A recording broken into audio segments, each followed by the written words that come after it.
దానికి మనం బతికేదే. ఎవరు రాజా సరిగా కనపడటం లేదా? మచ్చా నువ్వా? సరే కానీ సరే కానీ అన్నా నేను కూడా తిన్నానా సస్తున్నాను. సర్లే ఏదో ఒకటి నువ్వు కానీ. ఎందుకు సస్తున్నాను అడగరా? ఎదుటి వారిని నేను ఇలా గౌరవించమని పెద్దలు చెప్పినారు. ఎవరా పెద్ద మనిషా? నా కంటి ముందర కనబడినాడు అనుకో గొచ్చుగా కొరికేస్తాను. మర్యాదగా ఎందుకు సస్తున్నాను అడుగు. ఎందుకు చేస్తున్నావో?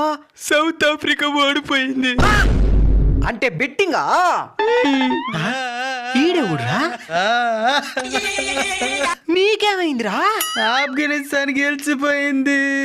అంటే నువ్వు కూడా బెట్టింగేనా? అట్టని ఎంత పోగొట్టుకున్నారా మీరా? 5,000. 5 లక్షలు. ఎట్టన పోయి చావండి. మావా ఏదైనా మార్గం చెప్పు మావా.